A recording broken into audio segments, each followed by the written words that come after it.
So I wanted to tell you guys a little bit about where I come from. I actually grew up across the border over in Bell County, Kentucky. And I remember back when I was a kid hearing a lot of talks about an industrial park that was going to come to our part of the world. It was going to be located in between Bell and Harlan County. And we were told that when we got out of high school, we would have a whole lot of good opportunities waiting for us. So they go over there, they built this really nice bridge and a really nice road up to what would be this industrial park. And then the rich men pulled out and the industrial park didn't come. And we ended up with what's dubbed the bridge to nowhere. Now, if you go over there, drive across the bridge and drive up the road, it literally just dead ends in the middle of nowhere because nothing ever came.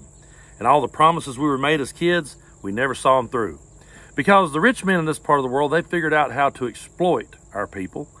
They figured out how to sell it all out from under us. And for those of you that aren't familiar with this part of the world and doesn't understand how coal works around here, I highly recommend you go watch the documentaries Harlan County, USA. There's also a really good one called Blood on the Mountain that talks about more recent issues. And then I would highly recommend you study about the Battle of Blair Mountain, and you'll understand just how bad the coal industry treated this part of the world and our people. But over the years, they was able to flip the script. They was able to change the entire narrative, because if you go back and watch Harlan County, USA, and you see people from our grandfather's generation, they're arguing with the coal industry. They're mad at the coal industry. When you hear the phrase Bloody Harlan, it was the miners versus the corporation.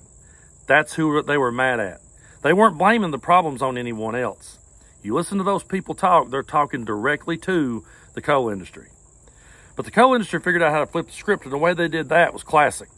When Barack Obama came along and said it's time to clean up the coal industry, they told the people, see there, the black man has declared war on coal. He's against your heritage. The black man has declared war on your heritage.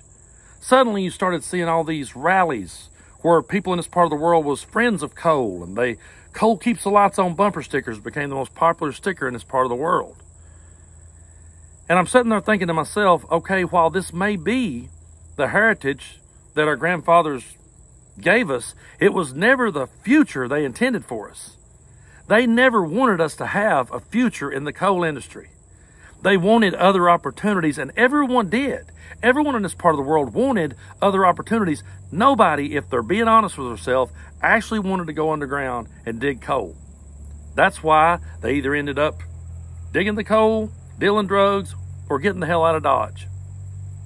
But these rich men, they knew just how to get you, to trick you into voting against your own interests, because they come to this part of the world and they told people that looked like me, hey, it's not us. We're not your problem. We're your heritage. No, your problem is those illegals coming across the border, the immigrants that are coming across the border, they're your problem. And the black people protesting police brutality, that's your problem. And gays and transgender, that's your problem. Oh, and by the way, that guy standing in front of you using the EBT card in the grocery store, yeah, that lazy guy that won't get a job, he's your problem. He's the one milking the system dry. It's not us. Forget about the fact that we put our offices in the Cayman Islands to avoid paying taxes altogether. But that's how they did it. That's how they were able to convince people in my part of the world to vote against their own interest. And what's really something I've always done, or something I've always tried to do, is whenever I'm talking about those rich men, I keep the focus right on them, because they're the problem. Back in 2019, I wrote a song called Black Jewel, White Lies about the Black Jewel coal mines that refused to pay the workers. I kept the attention directly on, and I spoke in my song directly to the Black Jewel Corporation. The same way that my grandfather spoke directly to the coal corporations all those years ago, because I didn't buy into the bullshit.